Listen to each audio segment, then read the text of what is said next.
Olá pessoal, tudo bom? Bem-vindos a mais uma aula aí da nossa disciplina de modelos preditivos e séries temporais. E o tema da aula de hoje será bastante interessante, porque será a introdução às redes neurais artificiais. E bom, primeiramente o que é uma rede neural, né? É um modelo matemático inspirado na estrutura de organismos inteligentes. São capazes de realizar tarefas de reconhecimento de padrões, de regressão, ou seja, de classificação e regressão, né? Tratativa tanto para dados aí categóricos, como dados aí numéricos, como sendo a nossa variável alvo.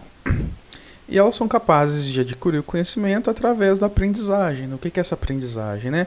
É a otimização para determinar a melhor combinação de parâmetros da minha rede que irão resultar na minha menor menor valor da minha função de erro, né? Então, muito parecido com o que a gente viu aí na regressão linear tradicional e tanto na regressão polinomial, né, que a gente define um critério. Aqui a gente vai definir também um critério, né, vai definir uma função de custo e a gente vai buscar treinar nossa rede para minimizar essa função de custo através da determinação dos melhores parâmetros. E qual que é a motivação por trás disso, né? É justamente um problema que a gente já resolveu aí, mas é como que a gente conseguiria lidar com um problema de regressão abaixo, né? Que é um problema aí não linear, que a gente não conseguiria utilizar, por exemplo, um modelo de regressão linear para resolvê-lo. A solução clássica, que é uma que a gente já utilizou aí em aulas passadas, é a transformação da nossa variável, né? Utilizando o que a gente chama de função de base. No nosso caso aqui, a gente utilizou uma função de base polinomial, porque a gente tinha um espaço aqui de entrada original que ele era linear, e a gente gerou aqui potências aqui do nosso atributo original. Então aqui nesse exemplo simplificado que a gente tem dois atributos, x1 e x2, elevou aqui a dimensão do nosso espaço de entrada para um novo espaço de características, né? De forma com que a gente tenha, né, duas dimensões a mais. Então é isso que a função de base faz, é isso que a transformação faz, né? A gente está pegando um espaço de entrada, eleva isso para um espaço de características que tem uma dimensão superior, na expectativa que isso faça com que o problema seja mais simples de ser resolvido. Mas aí a motivação por trás disso, né? Por que foi utilizada uma função de base polinomial no caso da regressão não linear? E por que a gente utiliza, por exemplo, funções de base radial em casos de em alguns casos, né, de problemas de classificação não linear? E a resposta para isso é porque hoje a gente tem um conhecimento prévio do nosso problema, ou porque a gente passou por uma etapa aí de extração de características, né? Extração de características nada mais é do que gerar novos atributos para o nosso dataset que eles não existiriam antes, né? Então a gente está gerando aí, fazendo algumas manipulações para gerar atributos que sejam relevantes. Mas esse tipo de coisa, para problemas mais complexos, não escala, né? Porque vamos supor que a gente estivesse num problema aqui de reconhecimento de objetos, como que a gente extrairia a característica para todos os objetos possíveis do mundo, né? Se a gente tivesse um problema de áudio, de reconhecimento aqui de voz, de fala, como que a gente faria isso para todos os timbres de voz, em texto também? A gente tem diversas combinações possíveis que podem existir, né? Então essa é a principal motivação aí pelo qual a rede neural ela foi concebida, né? E o que é uma rede neural? Nada mais é do que uma rede organizada em múltiplas camadas conectadas com o intuito de resolver problemas de classificação e regressão. E o grande charme da rede neural, né, o grande poder da rede neural é que em sua formulação, em sua estrutura original, ela já mapeia o vetor de entrada num espaço de características no intuito de tornar o problema mais simples de ser resolvido, né? No intuito de tornar o problema linearmente separável, que a gente chama. Então isso que a gente fez aqui traz para a gente tentar resolver o problema. Isso é intrínseco da rede, né? Ela faz isso sem a gente explicitamente falar que a rede precisa fazer isso. Através de uma série de transformações não lineares do nosso dado, elevação de dimensão, a rede neural consegue fazer esse tipo de coisa naturalmente. E ela utiliza algoritmos de otimização similares aos vistos aí para regressão linear para encontrar a melhor combinação de parâmetros que vão minimizar a nossa função de custo. Matematicamente, uma rede neural pode ser descrita por uma função do tipo y é igual a f de Rn de x. Rn aqui é rede neural, né? E f de Rn tem uma forma particular, né? São funções aninhadas.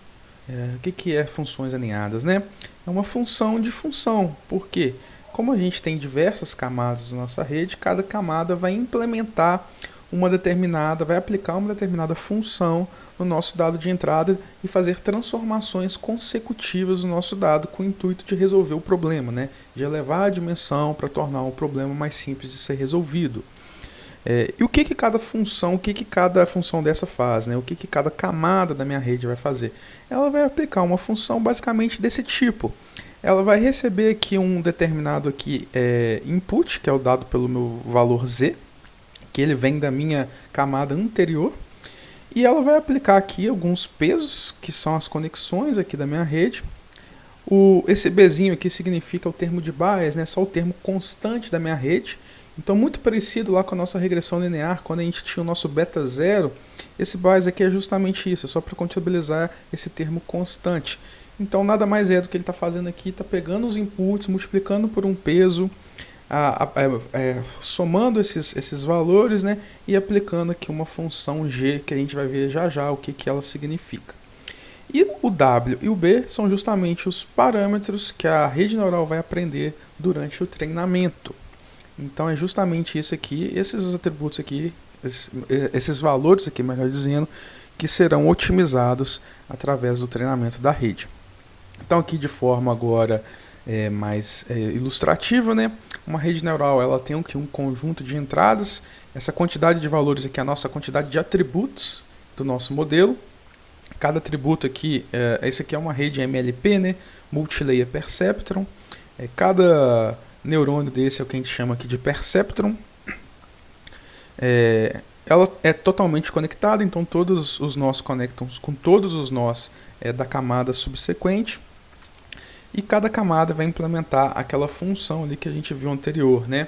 Ela vai multiplicar aqui a entrada por um determinado peso e vai aplicar uma função aí que a gente chama de função de ativação, que a gente vai ver já o que é. Mas agora, então essa aqui é a arquitetura das redes MLP, né? São formadas por neurônios do tipo perceptron. A gente vai ver o que é um neurônio perceptron. Possui uma ou mais camadas intermediárias, né? Então aqui a gente tem o nosso input, né, que são os nossos atributos do nosso modelo. Isso aqui é aplicável para cada uma dos nossos exemplos, dos nossos datasets, mas esse aqui representa aqui a quantidade de atributos. A gente tem a nossa saída e a gente tem o que a gente chama aqui de camada intermediária, né, que são responsáveis por tentar transformar um problema mais simples de ser resolvido. Então ela possui uma ou mais camadas intermediárias, né? A estrutura da MLP tradicional, né, que é essa arquitetura que a gente está vendo, não existe conexões entre neurônios de uma mesma camada. Então aqui neurônios da mesma camada aqui, por exemplo, dessa aqui não se conectam. Totalmente conectado entre camadas, né? Então não tem nenhum neurônio que não se conecte ao neurônio da camada subsequente.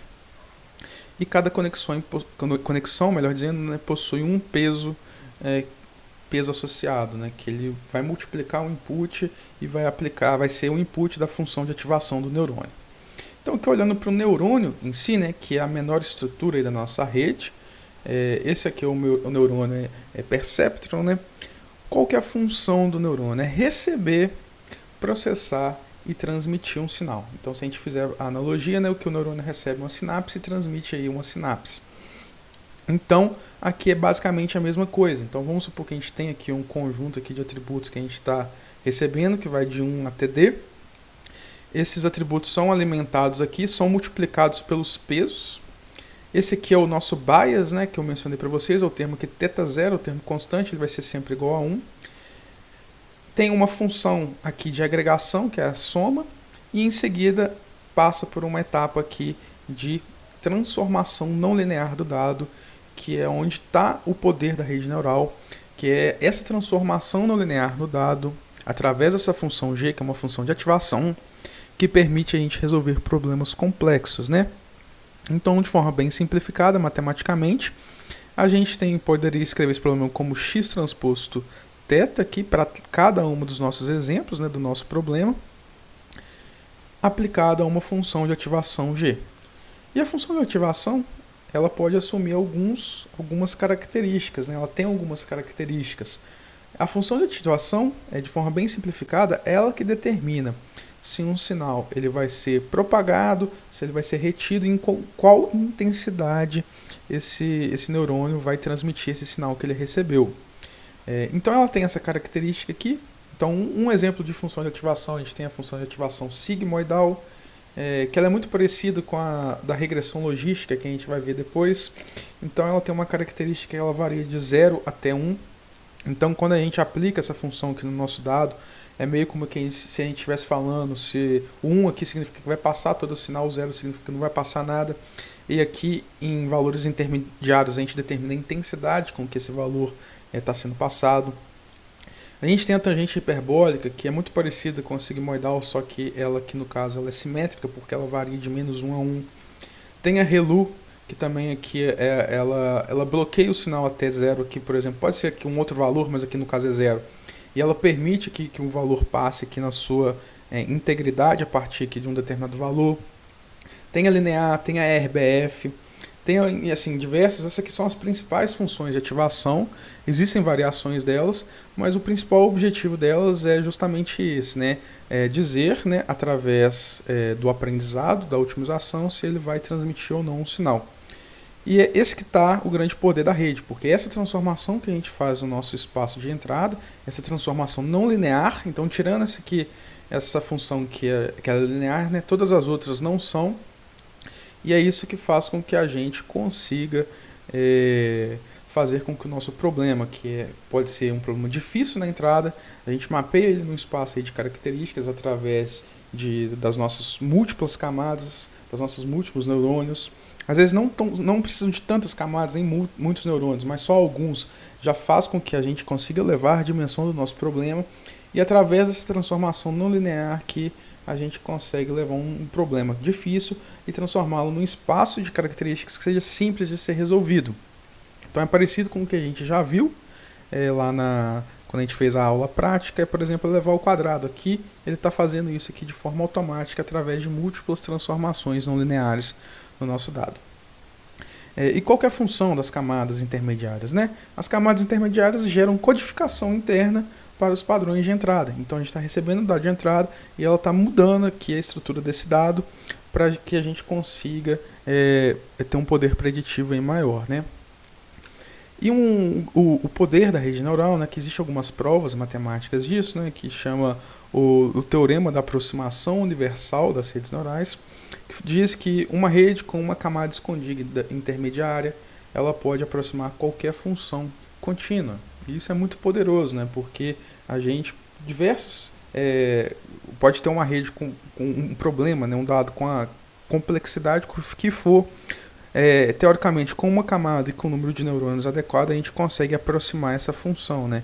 Aproximar a função, no caso, a gente tem uma senoide, por exemplo, a gente consegue, né, gerar uma função muito parecida, que foi a função geratriz daqueles dados, né? E mais do que isso, né, uma rede com duas ou mais camadas intermediárias, ela consegue aproximar qualquer função, na teoria, né? Então aqui no caso não precisa que a função seja contínua. Então esse que é o grande poder aí das redes neurais, né, que a gente vai ver aí no decorrer das próximas aulas. Então qual que é a diferença aqui? Por que o Deep Learning ele se propagou, né? O Deep Learning se propagou pela utilização de camadas profundas, né, que são redes com muitas camadas, e é justamente o poder da rede neural que a rede neural traz, né?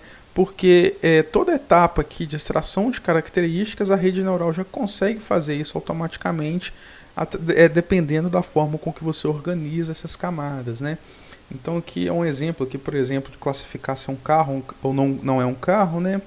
Vamos supor que a gente está olhando para uma imagem, redes atuais, né? Redes, por exemplo, convolucionais, que são específicas para lidar com imagem, melhor dizendo, elas conseguem naturalmente extrair características dessa imagem sem ter que fazer uma etapa propriamente dita antes de aplicar o treinamento. Então esse que é o grande charme, esse que é o grande poder aí das redes neurais e por que está sendo tão utilizado aí ultimamente. Agora uma visão um pouco mais diferente aqui das camadas intermediárias, né? Qual que é a função da camada intermediária, né? O número de neurônios de uma camada é uma analogia da capacidade da rede, né? Então, muito parecido com o que a gente já viu aí, por exemplo, se a gente estivesse fazendo uma regressão polinomial, o que é uma capacidade de um modelo polinomial? Quanto maior o grau do polinômio, maior a quantidade de funções eu consigo aproximar, né? Porque ele vai ter mais liberdade para aprender o dado, né? Então, o número de neurônios para a gente aqui ele é um indicativo da capacidade da rede, consegue aprender funções mais complexas com o aumento do número de neurônios. Não existe uma regra geral para determinação do número de neurônios, né?